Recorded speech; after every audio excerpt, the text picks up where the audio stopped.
आपने कहा ना उत्तराधिकारी, उन्होंने कहा कोई परिपाटी इधर परिपाटी वो चलाने का है। जिस ब्राह्मणवाद से मान्यवर काशीराम लड़ रहे थे, बाबा साहेब लड़े, उसी ब्राह्मणवाद के आखंड में डूब गई बहन मायावती। हाँ, ब्राह्मणवाद की एक स्थापना मायावती के अंदर ब्राह्मणवाद स्थापित हो चुका है। उसी ब्राह्मणवाद का नतीजा है कि वो समाज के दबे कुचले लोग जो अच्छा कर सकते हैं, अच्छा नेतृत्व दे सकते हैं समाज को, उनको जगह नहीं देना चाहती। वो सोचती है मैं सर्वोपरि हूँ। ब्राह्मणवाद किसी भी जात में हो सकता है। जो किसी भी जाति का जो अहंकार ये है, वो सोचता है मेरे समाज के लोगों को उभरने नहीं दूंगा। अच्छा। उसमें नेतृत्व की क्षमता, उसे दबा दो। यही ब्राह्मणवाद है। ये हर जाति के अंदर इसी ब्राह्मणवाद से लड़ाई है, व्यक्ति विशेष से नहीं है। चंद्रशेखर रावण अपनी जगह लगा हुआ, उसे पता, उसने 50 बार कहा कि बहन जी के साथ में काम करने को तैयार हुआ है, मेरी विभिन्न प्रकार की साथ रख लेती, मगर उन्हें डर था कि हाँ ये मेरे कहने पर चलेगा, मेरे हिसाब से भी चलेगा। मगर मेरे जाने के बाद जो अस्तित्व जो है पूरे बहुजन समाज पार्टी का, चंद्रशेखर रावण बन जाएगा, समझे नहीं? वो नेतृत्व संभाल लेगा, मेरे भतीजे कौन पहुंचेगा।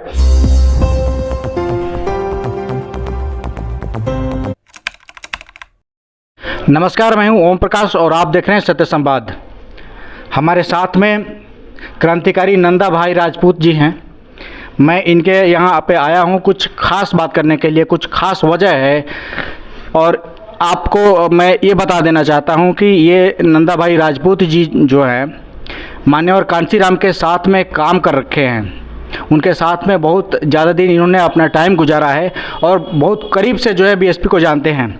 सर, मैं आपसे एक सवाल करना चाहता हूं कि जो बहुजन समाज पार्टी जो मान्यवर कांशीराम ने बनाई थी, क्या आपको लगता है कि अब वो बहुजन समाज पार्टी वाली जो ट्रेन जो मान्यवर कांशीराम ने बनाई थी, वो ट्रेन जो है बहुजन समाज के रास्ते परिवारवाद स्टेशन पे आके तो नहीं खड़ी हो गई है? देखिए, मान्यवर काशीराम एक ऐसे, मैं कह सकता हूँ कि आज के युग में महापुरुष ही थे, ठीक है जी। और ऐसे महापुरुष बार बार जन्म नहीं लेते हैं।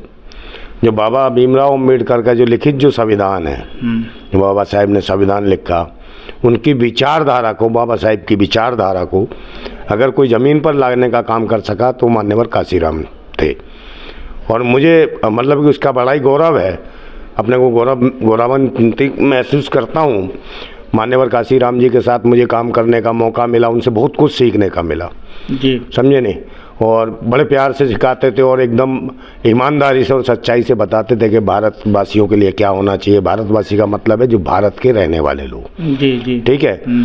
और उसी को लेकर उन्होंने बहुजन समाज पार्टी बनाई, बहुसंख्यक लोगों के लिए, भारत के बहुसंख्यक जो भारत के मालिक हैं 85%। हाँ, हमने 85% नहीं, इसको आप 98% कह सकते हो। अच्छा। जो उनकी विचारधारा से 2-2.5% लोग वो हैं जो इस मूल के नहीं है, भारतीय मूल के नहीं है, विदेशी मानसिकता के हैं, विदेशी जीन हैं। और वही लोग विभिन्न प्रकार के नारे भारत को देते रहे हैं। कहीं स्वदेशी का नारा देते हैं, अच्छा। कभी एनआरसी के नाम पे भारतीय लोगों को ही उनका डीएनए चेक करने की बात करते हैं, जबकि डीएनए चेक करने की जरूरत है आरएसएस के लोगों की। आरएसएस का मतलब है राष्ट्रीय समलैंगिक संघ, आरएसएस का मतलब है राष्ट्रीय शोषण संघ, आरएसएस का मतलब है राष्ट्रीय सांड संघ, समझे नहीं? ये वो लोग हैं। तो इनका डीएनए करने की आवश्यकता की है कि भाई मोहन भागवत का डीएनए चेक करा जाए, पता चल जाएगा कौन भारत का है कौन विदेशी है। तो वो लोग नहीं है, वो हमें बताएंगे कि हम डीएनए चेक करें। विदेशी आके हमसे पूछेंगे, विदेशी मानसिकता के लोग हमसे पूछेंगे तुम कौन हो, देश के मालिकों से पूछेंगे। तो देश के मालिकों को जागने की ज़रूरत है। और मैं जैसा कह रहा हूँ कि काशीराम जी ने, माननीय काशीराम जी ने जो काम किया, एक महापुरुष है, मेरी नज़र में भी है, पूरे भारतवासियों की नज़र में भी है। उनके जैसा व्यक्तित्व मुझे लगता है दोबारा आना बहुत मुश्किल है। और ऐसे लोगों का आना भी बहुत ज़रूरी है, क्योंकि कम से कम हम उनके साथ रहे, हमें बहुत कुछ सीखने को मिला। और कहीं ना कहीं उनके पद चिन्हों पे या उनके बताए हुए मार्ग को हमने भी पकड़ रखा है।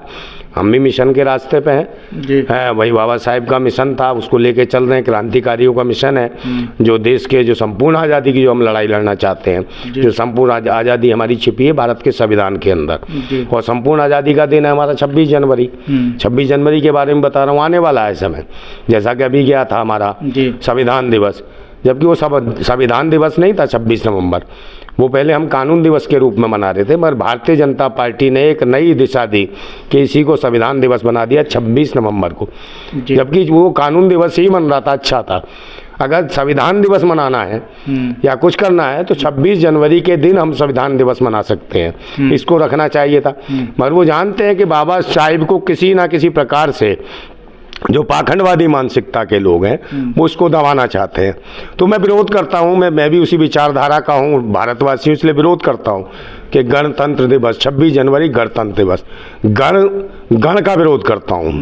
तंत्र ठीक है मगर गण का विरोध करता हूँ। मैं चाहता हूँ कि गणतंत्र दिवस नहीं होना चाहिए, इसका जो हम मनाएं 26 जनवरी जनतंत्र दिवस, गण की जगह जन होना चाहिए। गण का मतलब होता है देवता, समझे नहीं, और देवता का मतलब प्रतीक है पाखंड, अंधविश्वास। अंधविश्वास और पाखंड के ऊपर हमारे राष्ट्र का, हमारे देश का संविधान नहीं है। हमारा देश का संविधान तार्किकता के ऊपर है, सबूतों के आधार पर है, उसके द्वारा न्याय दिया जाता है, ना कि पाखंडवाद पे। तो गणों के द्वारा नहीं। हम गण वाली मानसिकता के विरोधी हैं। हम जो है जनतंत्र की बात करते हैं, जनता के द्वारा जो शासन किया जाता है उसकी बात करते हैं। यही हमारा संविधान सिखाता है कि भाई हम जनता के हक की बात करें, लोकशाही की बात करें, राजशाही की बात ना करें।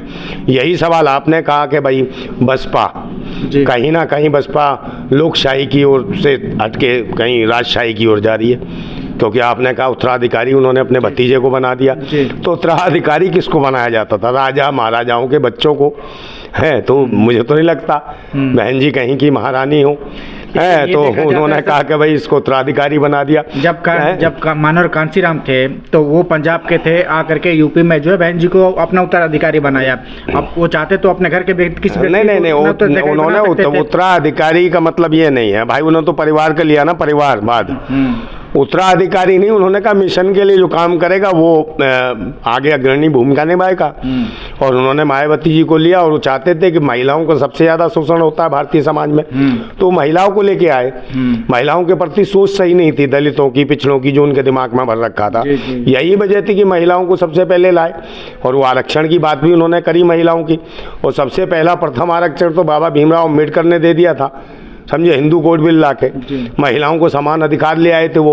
उन्होंने शिक्षा का अधिकार एकदम पूरी तरीके से दिलवाया। उसके बाद जो पिता की जो पैतृक संपत्ति है उसमें भी उसमें भागीदार बनवाया महिला को। ये बाबा भीमराव अम्बेडकर की देन है। कितने लोग हैं, कितनी महिला, आज महिलाएं ही पाखंड के आखंड में डूबी हुई हैं, और आबा बाबाओं, ढोंगी, पाखंडी हैं, इन नौरंगी नारंगी सबके पीछे पड़ी हुई हैं। तो इनका शोषण कहीं ना कहीं स्वयं हो रहा है। तो हमें इससे बचने की जरूरत है। और जो बसपा है, बसपा कभी बहुजन समाज पार्टी, मतलब बहुजन है, देश की बहुसंख्यक आबादी है जो पीड़ित थी, उसके लिए मान्यवर काशीराम लड़ाई लड़ी। वो शोषित, वंचित, दलित, पिछड़े, आदिवासी, अल्पसंख्यक, ये सब लोग मिला के उन्होंने एक ऐसा बहुजन समाज की स्थापना की कि बहुजन समाज आगे बढ़ सके, उसके अधिकार मिल सकें, और कहीं ना कहीं वो राष्ट्र में कहीं बराबरी का सम्मान मिले, समता मूलक राज्य की स्थापना हो। जी, मेरा एक सर सवाल है, मैं बहुत दिनों से ये सवाल मेरे दिमाग में गूंजता है, मैं पूछता भी हूँ कि सर ये देखा जाता है कि ये जो बीएसपी है या फिर मायावती को हम कह सकते हैं कि उनको दलित नेताओं से गुरेज क्यों है, जबकि वो ये देखा जाता है कि बीजेपी का, चाहे कांग्रेस का, चाहे अनदर किसी अदर पार्टी का कोई भी अगर नेता आता है, अगर शामिल होना चाहता है स्वेच्छा से, तो वो शामिल हो जाता है, कोई गुरेज नहीं है मायावती को। लेकिन जो दलित नेताएं हैं, अगर वो अपना जो है ये कहते हैं कि हम आना चाहते हैं बीएसपी में, लेकिन उनको नहीं लाया जाता है, जैसे जिग्नेश मेवानी ने बोला था, चाहे तमाम तरह के, चाहे चंद्रशेखर हों, ये नेता कहते हैं बीएसपी में शामिल होने के लिए, तो उनको कोई जो है हरी झंडी नहीं दिखती। देखिए, बीएसपी में यही मतलब नहीं, कहीं ना कहीं अहंकार और अहम और अहंकार या फिर डर का वातावरण बनाओ कि मेरे समाज का या मेरे दलित समाज से कोई व्यक्ति कहीं बरोबर में खड़ा ना हो जाए। उनकी मानसिकता है कि आपने कहा ना उत्तराधिकारी, उन्होंने कहा कोई परिपाटी इधर परिपाटी वो चलाने का है। जिस ब्राह्मणवाद से मान्यवर काशीराम लड़ रहे थे, बाबा साहेब लड़े, उसी ब्राह्मणवाद के आखंड में डूब गई बहन मायावती। ब्राह्मणवाद का मतलब कोई ब्राह्मण नहीं है, ब्राह्मणवाद का मतलब है राजशाही, परिपाटी, पीढ़ी दर पीढ़ी थोपना, ये भी एक ब्राह्मणवाद है। तो बहन जी ये ब्राह्मण तरीके से आप समझा रहे हैं। हाँ, ब्राह्मणवाद की एक स्थापना मायावती के अंदर ब्राह्मणवाद स्थापित हो चुका है। उसी ब्राह्मणवाद का नतीजा है कि वो समाज के दबे कुचले लोग जो अच्छा कर सकते हैं, अच्छा नेतृत्व दे सकते हैं समाज को, उनको जगह नहीं देना चाहती। वो सोचती है मैं सर्वोपरि हूँ, मैं समाज की मुखिया हूँ, या समाज की मैं बहुत उच्च कुल की हूँ, या ये है जो मैं जिसको चाहूँगी, जिसको थोपूंगी, उसको बनाऊंगी। तो इसका मतलब ये भी एक ब्राह्मणवाद की मानसिकता है। तो खुद मायावती जी, मैं ये कह सकता हूँ, पहले बहुजन समाज पार्टी थी, अब बहुजन समाज पार्टी, बीएसपी का मतलब बहुजन समाज पार्टी नहीं रहा, बीएसपी का मतलब होगा ब्राह्मण समाज पार्टी, समझे नहीं? तो ये ब्राह्मण समाज पार्टी हो चुकी है। यही वजह है कि ब्राह्मणवाद के आखंड में डूबी हुई है। ब्राह्मणवाद किसी भी जात में हो सकता है। जो किसी भी जाति का जो अहंकार ये है, वो सोचता है मेरे समाज के लोगों को उभरने नहीं दूंगा, उसमें नेतृत्व की क्षमता, उसे दबा दो। यही ब्राह्मणवाद है। ये हर जाति के अंदर इसी ब्राह्मणवाद से लड़ाई है, व्यक्ति विशेष से नहीं है कि फलाने ब्राह्मण से लड़ाई है, ब्राह्मणवाद की मानसिकता से लड़ाई है, जो अपने ही लोगों का शोषण करता है। यही वजह है कि हमारे समाज में एक दूसरे की टांग खींचते हैं। ब्राह्मणवादी तो है कि कोई बढ़ रहा हो उसकी टांग खींच दो, उसे आगे मत बढ़ने दो, सिवाय मेरे, क्योंकि जो ऊपर बैठा हुआ वो नीचे वालों को उठने नहीं देना चाहता।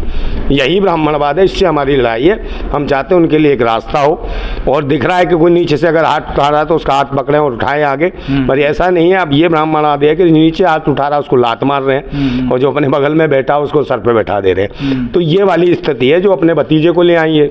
हाँ, तो इससे जो है ना समाज का भला नहीं होने वाला। और यही वजह है कि पार्टी का ग्राफ दिन ब दिन गिरता जा रहा है और लोग उससे छूटते जा रहे हैं। चंद्रशेखर रावण अपनी जगह लगा हुआ, उसे पता, उसने 50 बार कहा कि बहन जी के साथ में काम करने को तैयार हूँ, हुआ है मेरी विभिन्न प्रकार की साथ रख लेती, मगर उन्हें ये डर था कि हाँ ये मेरे कहने पर चलेगा, मेरे हिसाब से भी चलेगा, मगर मेरे जाने के बाद जो अस्तित्व जो है पूरे बहुजन समाज पार्टी का, चंद्रशेखर रावण बन जाएगा, समझे नहीं? वो नेतृत्व संभाल लेगा, मेरे भतीजे कौन पहुँचेगा? तो यही वजह है, यही कारण है कि उसको नहीं लिया बेचारा, वो भी घूम रहा है। मगर स्थितियाँ ये है कि जिसको नेतृत्व दे रही हैं बहन जी मायावती, क्या उसको सर्व समाज के लोग जानते हैं? कोई नहीं जानता, यहाँ तक कि दलित समाज के लोग भी नहीं जानते पूरी तरीके से। क्या नाम है उनके भतीजे का? मैं खुद नहीं नाम जान रहा। क्या कहते हैं? आनंद है क्या नाम उनके? आनंद कुमार। आनंद, पता नहीं, आनंद राज, आकाश आनंद, समझे नहीं? मैं खुद नहीं जानता ढंग से उनका नाम, और ना ही समाज के लोग जानते होंगे। मगर चंद्रशेखर रावण का नाम हर कौम हर जाति के लोग जानते हैं कि हाँ है, कोई भीम आदमी वाला है चंद्रशेखर रावण। तो यही उसकी जो ख्याति है और उसका जो बर्ताव है कि लोग कहीं भी कोई परेशानी होती है तो कम से कम वो व्यक्ति पहुंच जाता है, भले ही न्याय मिले या ना मिले, पर उसमें ये क्षमता तो है कि कम से कम जाता तो है। मगर बहन जी की तो स्थिति ये है कि वो तो कुछ भी नहीं बोलती हैं। जो भी हमारे खिलाफ पारित होते हैं, आदेश पारित तो उसके खिलाफ नहीं बोली। बहुत सारी चीज़ें आरक्षण के लिए खिलाफ जो जा रहा है, प्राइवेटीकरण करा जा रहा है, ठेकेदारी प्रथा लागू की जा रही है, इसके खिलाफ कोई बोलने वाले नहीं। मुखर नेता हो, बड़े नेता हो तुम समाज के, तुम जैसे लोग नहीं बोलोगे तो फिर कैसे चलेगा? फिर तो कहीं ना कहीं नीचे से नेतृत्व उठेगा और कहीं ना कहीं तुमको उखाड़ फेंकेगा। वही चल रहा है, इसको हटाना पड़ेगा। दूसरे नंबर क्या है, मान्यवर काशीराम वाले मिशन पे जो लोग जड़े हुए, मान्यवर काशीराम भी कहते थे संगठन कितने बन जाए, पार्टियां कितनी बन जाए, किसी भी जगह कुछ भी काम करो, मगर मिशन पे काम करना, मिशन से नहीं हटना। तो मिशनवादी लोग हैं हम, तो मिशन पे काम करने वाले क्रांतिकारी हूँ। बाबा साहेब अम्बेडकर, जो देश का क्या दुनिया का सबसे बड़ा संविधान बाबा भीमराव अम्बेडकर ने लिखा है। और बात यह है कि उसको चलाने वाले कितने मूर्ख लोग बैठे हैं जो इस संविधान में दी हुई ताकत को धीरे धीरे ख़त्म करता जा रहे हैं। तो इसके खिलाफ कहीं ना कहीं हमें जागने की ज़रूरत है भारतवासियों को, और अगर आज नहीं जागे तो स्थितियां वही हो जाएंगी जैसे कि अब फर्क इतना हो गया कि मनुवाद के खिलाफ लड़ते थे, मनुवाद का मतलब चेंज हो गया है। अब मनुवाद से लड़ाई नहीं है, वही मनुवादी लोग आज हो गए मनीवादी, क्योंकि देश की संपदा, पूंजी और धन पे कब्जा लगाए बैठे हैं, सापनाथ और नागनाथ।